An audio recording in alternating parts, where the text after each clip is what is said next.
여러분 혹시 킨츠기라는 말을 들어보신 적이 있나요? 킨츠기. 사실 이게 우리나라 말이 아니어서 좀 어색할 수 있고요. 잘 모를 수 있는데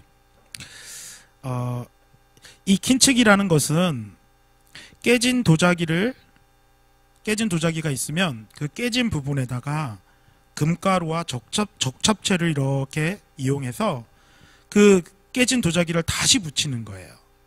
그렇게 되면 그 깨진 도자기에 그 금가루가 쫙 묻어와가지고 더 예쁜 도자기로 만드는 그런 기법입니다. 이게 일본의 전통적인 기법이라고 해요.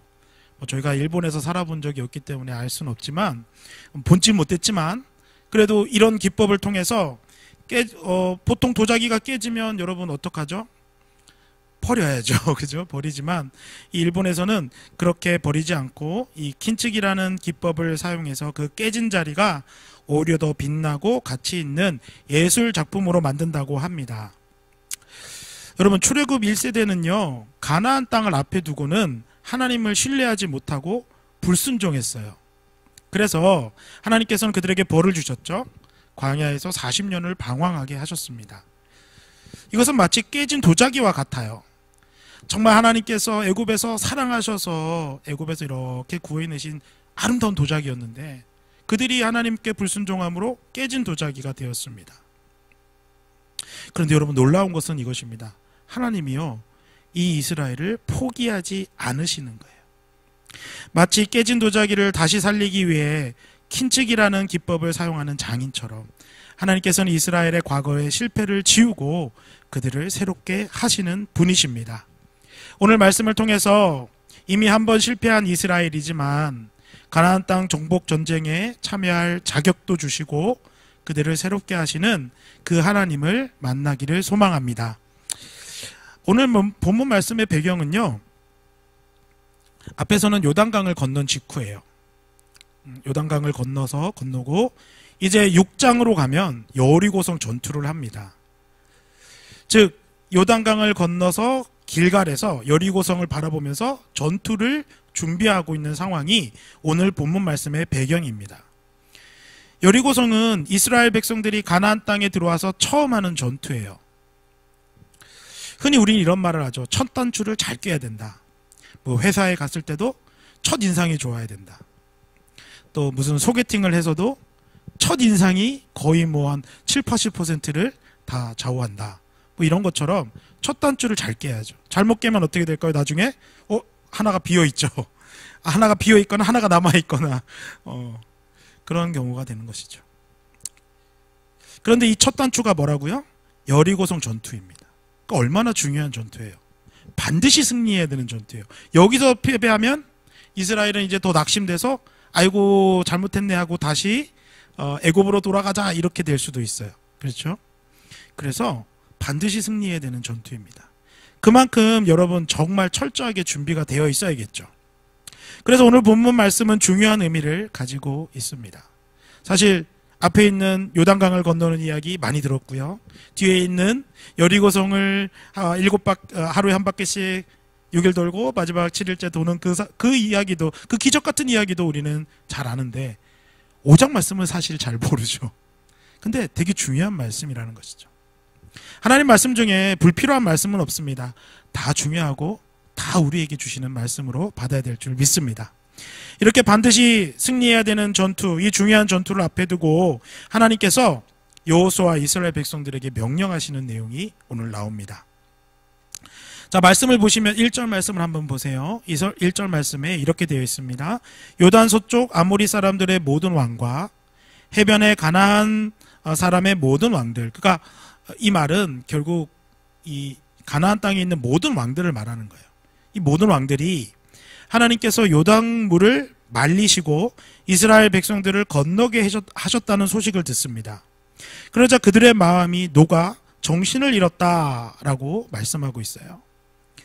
마음이 녹고 정신을 잃었다. 쉽게 말하면 이런 겁니다. 패닉 상태에 빠진 거예요. 야, 이거 큰일 났다. 그러면서 두려워하고 있는 것입니다. 여러분, 그런데 앞에 보면 누가 두려워했죠? 1장에서 누가 두려워하고 있습니까? 누가 두려워했죠? 그래서 하나님이 너 두려워하지 마라 한 사람 있잖아요. 누구예요? 여호수아가 두려워했죠. 3장에서도 기억하실지 모르겠는데 3장에서 요단강을 건너기 전에 아침부터 기도했던 여호수아, 두려워서 기도했던 여호수아. 그러니까 여호수아가 두려워했어요, 처음엔. 그런데 지금 상황은 어떻게 되었습니까? 바뀌었어요. 여호수아는 두려워하지 않는데 이 가나안 왕들이 두려워하는 겁니다. 여러분, 이처럼 하나님은요, 상황을 바꾸시는 분이십니다. 믿으십니까? 그래요. 하나님께서는 하나님을 믿고 따르는 하나님의 백성들에게 모든 상황을 바꾸어 주실 것입니다. 이 사실을 믿고 아무리 힘들고 어려워도 또 걱정과 근심이 있어도 하나님이 반드시 이 상황을 바꾸실 것이다. 물론 그때와 그 시간은 하나님이 아시죠. 하나님이 아시니까 그때까지 우리가 믿음으로 하나님의 상황을 바꾸시는 때까지 인내하며 믿음으로 나아갈 수 있게 되기를 소망합니다. 자, 이런 상황 속에서 이제 가나안의 모든 왕들이 두려워하고 떨고 있는 패닉의 상태에 있는 빠져 있는 상황 속에서 하나님께서 여호수아를 부르시고는 부싯돌로 칼을 만들어서 이스라엘 자손들에게 다시 할례를 행하라고 명령해요. 다시 할례를 행하라. 이 할례라는 단어 들어보신 적이 많으시니까 또 안 들어보신 분도 있을 거예요. 근데 이 할례라는 단어는 우리나라 말은 아니고 히브리어인데 히브리어로 할례라고 하면요, 이런 뜻이에요. 잘라내라, 베어내라, 잘라내라, 이런 뜻을 갖고 있습니다. 이 할례는 창세기 17장에 처음 등장하는데요, 하나님께서 아브라함에게 나타나셨어요. 그리고는 아브라함에게 약속을 맺어주십니다. 너의 자녀들을 하늘의 별과 같이 바다의 모래보다 더 많게 해주겠다라고 이렇게 약속을 하세요. 그리고 나서 그 언약의 이 약속이 진짜 진실한 약속이다라고 하면서 우리가 보통 우리가 살아갈 때 그 어떤 약속을 하면 거기 도장을 찍잖아요. 도장을 찍어서 이건 진짜다 이렇게 서로의 도장을 찍듯이 하나님께서 이 도장 찍는 것처럼 해주신 게 바로 이 할례입니다. 이제 앞으로 하나님은 아브라함과 그에게서 태어난 모든 남자들은 생식기의 표피를 자르라고 명령하셨어요. 이게 할례예요. 생식기의 표피를 잘라내라.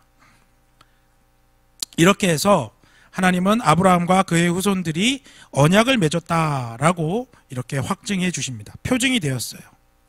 그리고 이제 시간이 지납니다. 그리고 모세가 시내산에 올라가서는 하나님의 율법을 받아요. 그 율법에는 이렇게 되어 있어요. 남자아이가 태어나면 8일, 남자아이가 태어나서 8일째 되는 날은 반드시 할례를 행해라. 이렇게 율법에 탁 정해 놓으셨습니다. 그 할례를 하나님께서 오늘 본문에 다시 행해라 이렇게 말씀하고 있어요. 하나님께서 다시 할례를 행하라고 하는 이유가 무엇입니까? 오늘 또 말씀에도 참 자세히 잘 나와 있는데, 이스라엘 백성들이 애굽에서 나온 후에 가나안 땅에 바로 들어가지 않고요, 광야에서 40년 동안 방황을 합니다. 그 이유가 무엇이냐면 가데스 바네아라는 곳이 있거든요. 가데스 바네아라는 곳에서 이제 이스라엘 백성들이 12사람을 골라서 정탐을 하러 보냅니다. 12명의 정탐꾼을 보냈어요. 그들이 돌아오고 나서는요, 2명만을 제외하고 나머지 10명이 입을 맞춘 것 같아. 들어가면 우리 이렇게 얘기하자, 입을 맞춘 것처럼 모두가 한 글자도 틀리지 않고 뭐라고 얘기했냐면, 저 가나안 땅 사람들은 거인이어서 힘이 세서 메뚜기와 같은 우리는 이길 수가 없어요. 이렇게 얘기한 겁니다. 이스라엘 백성들이 그걸 듣고는요, 큰일 난 거예요. 못 이긴데 큰일 났어요. 그래서 하나님의 약속을 잊어버리고, 야, 이제 원망하면서 하나님이 우리를 죽이시려고 하나 보다 그러면서 다시 애굽으로 돌아가자 라고 이야기를 합니다. 이렇게 큰 불순종을 한 이스라엘 백성들을 하나님께서 이제 벌을 내리셨어요. 그게 바로 광야에서 40년 동안 방황하게 하신 것입니다. 이 40년 동안 여러 가지 일이 있었지만 결국 1세대들, 그 출애굽한 1세대들은 모두 죽어버리고요. 이제 출애굽할 때에 20살이 안 된 어린아이들과 또 광야 생활 중에 태어난 세대들이 이제 출애굽 2세대가 되었습니다. 그래서 오늘 여호수아 말씀에 나온 요단강을 건너 길갈에 진을 친 이 이스라엘 백성들은 출애굽 1세대가 아니고 2세대예요. 그러니까 우리가 아니고 우리의 자녀들이에요. 우리의 자녀들이 지금 이 본문에 나와 있는 사람들입니다. 여러분, 출애굽 1세대들은요 하나님의 명령을 순종하는 일에 실패했습니다. 그래서 오늘 본문 말씀을 보면 같은 이스라엘 백성을 가리키는 말인데 다르게 표현하는 걸 여러분 발견하실 수 있어요. 먼저 4절 말씀 한번 볼까요? 여기 좀 켜줘야 되네. 4절에 보면 제가 빨간색으로 이렇게 해놨습니다. 네, 4절에서 애굽에서 나온 모든 백성이라고 했고요. 5절에서도 그 나온 백성은 이라고 하나님이 말씀하니까 백성이라는 표현을 사용했죠. 그런데 6절을 한번 볼까요? 6절을 보면 파란색으로 보면 이렇게 되어 있습니다. 이스라엘 자손들이 여호와의 음성을 청종하지 아니하므로, 그러니까 이스라엘 백성들이 하나님이 말씀해 주셨던 그 말씀을 듣지 않은 거예요. 불순종한 거예요. 그리고 나서 이 이스라엘 백성들을 뭐라고 부르느냐 하니까 빨간색으로 되어 있죠. 애굽에서 나온 족속. 앞에는 뭐라고요?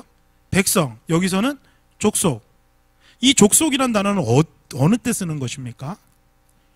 이방 나라 사람들을 부를 때예요. 가나안 족속, 이방 족속. 자, 여러분, 이게 무슨 말이에요? 하나님의 말씀에 순종하고 있을 때는 하나님께서 그들을 백성이라고 그래요. 너는 내 백성이야 이렇게 부르는데 하나님 말씀에 불순종하니까 너는 이방 사람하고 똑같아 라고 이야기하는 겁니다. 이스라엘 백성들이요 하나님의 백성에서 이제는 이방 족속과 같이 되어버렸습니다. 근데 그런 이스라엘 백성들을 그냥 놔두시면 될까요? 그럼 가나안 땅을 못 주시잖아요. 하나님 약속하셨는데. 그래서 하나님께서 8절에 이렇게 말씀하십니다. 8절 말씀을 보면 8절 말씀에 보면 이제 할례를 행하지 못했으니까 할례 없는 자가 되었는데 그들이 할례를 행함으로 이렇게 되어 있어요. 또 그 모든 백성에게 할례를 행하기를 마침에 백성이 징중 각 처소에 머물러 낫기를 기다렸다. 족속이 다시 뭐가 됐죠? 백성을 만드신 것입니다. 다시 할례를 행하는 것, 그리고 그 이후에 유월절을 지키는 것은요 출애굽 1세대의 불순종과 실패를 생식기의 표피를 잘라내듯이 할례의 이름처럼 잘라내버리는 것입니다. 그리고 이제 새로운 하나님의 백성이 되어 하나님과 새롭게 시작한다는 의미를 가진 것입니다. 할례가 지금 그 이전의 할례는 하나님의 언약 백성이라는 의미이고 지금 할례를 행하는 것은 예전에 너희들의 1세대와 같이 그런 악한 죄악을 잘라버리고 이제는 나와 새롭게 시작하다라는 의미를 가진 할례를 행한 것입니다. 오늘 본문에서 이스라엘 백성은요 새로운 하나님의 백성이 되었습니다. 하나님과 새로운 관계를 맺으면서 새 출발을 시작하게 된 것이죠. 그럼 우리도 그렇게 새롭게 출발할 수 있을까요? 있을까요? 없을까요? 있는 줄 믿습니다. 우리의 힘으로 하는 것이 아니고 하나님의 힘으로, 예수님의 힘으로, 성령님의 힘으로 하면 우리는 새롭게 시작할 줄 믿습니다. 우리도 지난 과거에 잘못한 게 참 많이 있죠. 나이가 어렸을 때, 지금보다 나이가 더 어렸을 때는요 이 나이가 어리다라는 이유로 얼마나 교만했는지 몰라요. 지금도 교만하지만 제가 참 교만했던 것 같아요. 그때는 이렇게 생각했습니다. 20대 때는 내가 나가서 설교하면 몇천 명씩 모일 거야. 참 교만했죠. 그런데 여러분, 제 모습만 그랬나요? 여러분은 안 그러셨나요? 하나님을 정말 사랑하고 사셨나요? 하나님께 열심을 다하여 정말 내 목숨 다 바쳐서 에스더처럼 죽으면 죽겠습니다. 주님 맡기신 일 가지고 가겠습니다 라고 하셨나요? 아니면 돈이 없으니 돈 벌러 가겠습니다. 내 자녀들이 문제가 있으니 내 자녀들을 위해서 조금 더 시간을 쓰겠습니다. 하나님의 방법과 하나님의 경험이 너무나도 싫어서 너무나도 이상해서 내 생각과 내 경험대로 해보겠습니다 라고 그렇게 하나님 앞에 원망하면서 살진 않으셨나요? 한번 우리를 돌아보길 바랍니다.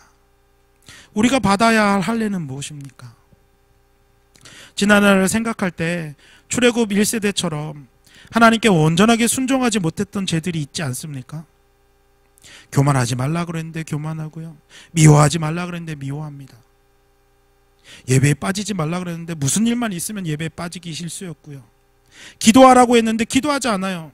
기도하지 않고 이 일하고 저 일 했는데 망했어요. 그랬더니 아유 하나님 왜 나를 망하게 하십니까? 라고 하며 원망하지 않으셨나요?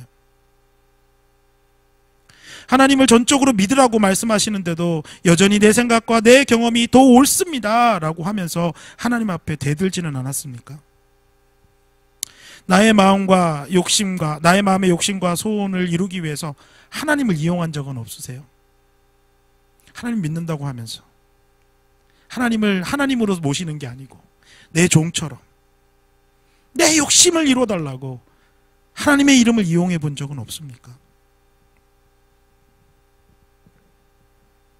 출애굽 1세대의 그 모습이요 사실 우리의 과거의 모습과 다르지 않습니다.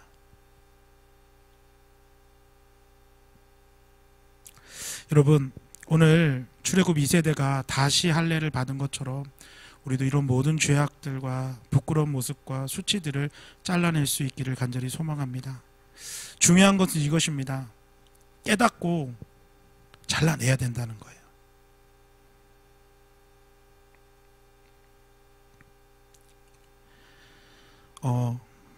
제가 좀 장염에 좀 자주 걸려요.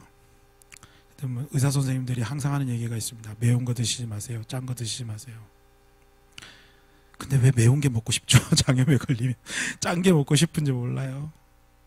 근데 그걸 안 끊어내면 장염이 안 나요. 그렇죠? 끊어낼 건 끊어내야 되는데 여전히 우리의 신앙과 우리의 믿음 속에서는 계속해서 끊어내지 못하고 그걸 붙잡고 있을 때가 참 많이 있습니다. 하나님 오늘 말씀하십니다. 할례를 행해라. 잘라내라. 끊어내라. 이 말씀에 순종하는 우리 모두가 되기를 주님의 이름으로 축복합니다. 정말 우리가 이렇게 할례를 받은 이스라엘 제2세대처럼 우리의 수치스러운 모습, 우리의 부끄러운 모습, 주님 앞에 온전하지 못했던 모습, 믿음 없었던 모습을 잘라내어 새로운 하나님의 백성으로 거듭나게 된다면 우리도 여리고성이라고 할지라도 하나님이 무너뜨리시는 그런 축복을 경험하게 될 줄 믿습니다. 아무리 견고한 성이라도요, 여러분 무너지게 되어 있는 거예요. 왜? 하나님이 함께 하시니까요. 근데 하나님은 누구와 함께 하십니까?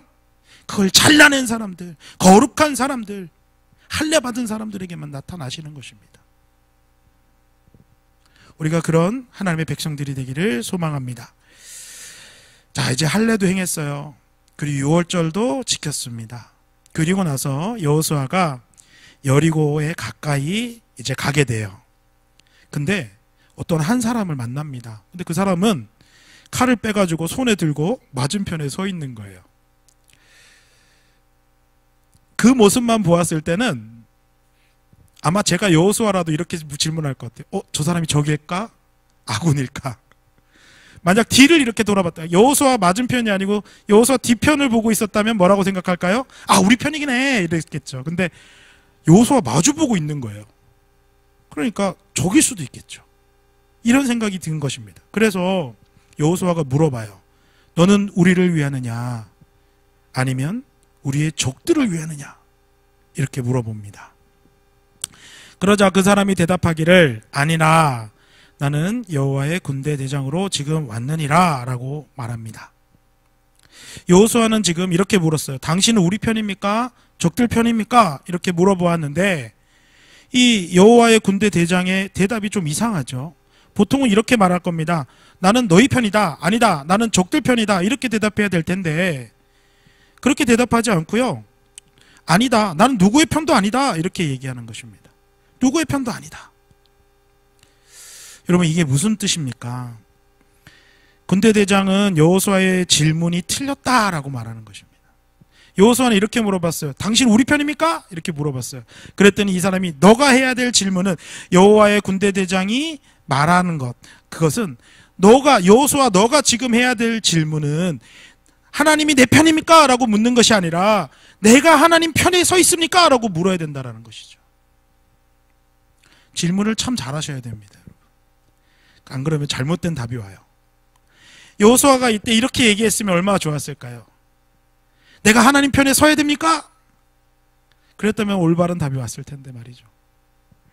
지금 여호수아는 하나님이 내 편입니까? 라를 물어보는 게 아니라 내가 하나님 편입니까? 라고 물어봤어야 합니다. 하나님은 이스라엘 편만 드시거나 또는 저 가나안 적들의 편만 드시는 분이 아닙니다. 하나님 누구 편입니까? 하나님 편에 서는 사람들의 편입니다. 하나님 편인 사람들의 편입니다. 앞에서 보았듯이 아무리 이스라엘이라도 하나님 앞에 불순종하면 어떻게 하시죠? 하나님이 그들의 편을 들지 않으십니다. 그런데 여러분, 반대로 우리가 여호수아 2장에서 본 여자가 있죠. 라합이라는 기생이 있습니다. 그 라합은요, 하나님 편에 섰어요. 그랬더니 하나님께서 어떻게 하시죠? 이제 앞으로 보게 되지만 구원을 받습니다. 여리고성이 다 멸망하는데 그 중에 그 라합과 그 가족들은 구원을 받습니다. 여러분, 이게 모든 얘기가 무슨 얘기입니까? 하나님은 누구의 편이 아니라 내가 하나님의 편에 서느냐 아니냐를 보시는 분이라는 것입니다. 많은 사람들이 이렇게 기도합니다. 하나님 내 편이 되어 주십시오. 하나님이 내 편이 되셔서 모든 어려움, 모든 걱정, 모든 근심 다 사라지게 하시고 내가 원하는 것, 내가 바라는 것, 내 욕심 이루어 달라고, 그것 때문에 하나님을 믿는다는 사람이 많은 것 같습니다. 그러나 오늘 본문은 하나님을 믿는 것은 하나님이 우리 편이 되는 것이 아니라 우리가 하나님 편에 서는 것이라고 말씀하고 있습니다. 믿음은 이것입니다. 하나님이 내 편이 되는 게 아니라 내가 하나님 편이 되는 것이 믿음이라는 것이죠. 그러므로 우리는 여호수아처럼 우리의 발에서 신을 벗기를 소망합니다. 구약시대를 보면요, 신은 주인만 신었다고 합니다. 종은 신을 수가 없어요. 근데 여호수아에게 지금 신을 벗어라 라고 하는 말씀은 이제 너가 주인이 아니라 종처럼 하나님을 주인 삼아 순종하는 사람이 되라는 말씀입니다. 지금까지 내가 주인이 되어 하나님께 내가 원하는 것을 요구했다면 이제는 우리도 신을 벗고 주님이 주인 되어 달라고, 주님이 원하시는 대로 주님의 뜻대로 맞춰 살아가는 우리 모두가 되기를 소망합니다. 말씀을 마치도록 하겠습니다. 우리가 잘 아는 찬송가 305장 나 같은 죄인 살리신이라는 찬송가를 작곡한 사람이 있습니다. 그 사람의 이름은 존 뉴턴인데요. 이 사람은 원래 뭘 했던 사람이냐면 영국의 선원이었어요. 이 사람이 돈을 많이 벌었는데 뭘 해서 벌었냐면 노예 무역을 해서 벌었습니다. 아프리카에 가서 흑인들을 잡아와서 아프리카 사람들을 잡아와서 그 노예로 파는 그런 일을 하면서 돈을 많이 벌었어요. 그런 그가 한 번은 노예 무역을 하기 위해서 항해를 갔습니다. 근데 갑자기 심한 폭풍을 만나게 됩니다. 배가 깨어질 것 같아요. 자기가 죽게 되었습니다. 죽음을 눈앞에 두고 두려워하던 누턴은 정말 어렸을 때 그 만났던 하나님을, 잊어버렸던 하나님을 다시 찾게 되었습니다. 하나님 구원해 주십시오. 하나님 앞에 잘못했습니다. 회개하며 구원해 달라고 기도하는 중에 이제 폭풍이 멈추게 되었어요. 이런 경험을 한 뉴턴은 완전히 새로운 사람이 되었습니다. 그는 더 이상 노예 상인으로 살기를 거부했어요. 근데 옆에 있는 사람들이 이렇게 말하는 거예요. 아니 그 돈 잘 버는 거 왜 그만두냐고. 노예 무역 열심히 해서 돈 많이 벌어서 교회에 헌금하면 되지 않냐고. 이렇게 생각하는 사람들 많지 않습니까? 우리 중에 부정한 일을 하면서 돈을 많이 벌어요. 그래 놓고서는 그거 가지고 하나님 앞에 헌금해서 난 헌금 많이 했으니까 하나님 용서해 주실 거야. 그게 아니라는 것입니다. 뉴턴이요, 그런 사람들의 말을 거부합니다. 이 노예 무역은 하나님의 말씀에 불순종하는 거기 때문에 이걸로 더 이상 돈 벌지 않겠다라고 말을 하는 겁니다. 그래서 그는 가난하게 살게 되었어요. 노예 무역을 멈췄고요, 가난하고 어려워도 주님을 위한 선교사의 삶을 살아가게 되었습니다. 그런 뉴턴이 지은 찬양이 나 같은 죄인 살리신이에요. 그래서 이 찬양을 들을 때 우리 마음이 막 감동이 되는 겁니다. 막 정말 막 그 울림이 생기는 거예요. 만약에 처음부터 믿음 생활 잘하고 저 사람은 정말 목사감이야, 저 사람은 선교사감이야 했던 사람이 찬양을 지었다고 생각해 보십시오. 물론 그것도 은혜가 되겠지만 큰 은혜가 없을 거예요. 근데 뉴턴같이 정말 하나님 앞에 큰 죄악을 뿌리 뽑은 사람이 지은 그 찬양이기에 우리의 마음이 울리는 것입니다. 사랑하는 성도 여러분, 우리 중에 어느 누가 하나님 앞에서 나는 의로워요, 난 잘하고 있어요 말할 수 있겠습니까? 사도 바울도 자기 안에 있는 죄를 생각할 때 막 괴로워하면서 오라 나는 공고한 사람이다 고백했습니다. 우리 중 누구도 이 사도 바울 같이 경건한 사람이 없다면 이 사도 바울의 괴로움은 우리의 괴로움입니다. 그러나 여러분, 하나님께서 우리를 다시 새롭게 하실 기회를 주십니다. 이 시간이 바로 그런 시간 되기를 소망합니다. 지난날의 부끄러운 모습은 오늘 이스라엘 백성들이 할례를 받은 것처럼 잘라내고 주님과 함께 새 사람이 되기를 결단하시기를 바랍니다. 그리고 지금까지는 하나님이 내 편이 되어달라고 기도했다면 이제는 내가 하나님 편이 되어달라고 기도하는 우리 모두가 되기를 소망합니다. 하나님 편이 되어서 지금까지는 내가 주인으로 신을 신고 마음대로 다녔다면 이제는 내 발에 신을 벗고 하나님을 주인으로 주님의 뜻대로 살아가기를 간절히 기도하면서 주님의 말씀과 주님의 모든 뜻에 순종하는 우리 모두가 되기를 주님의 이름으로 축복합니다.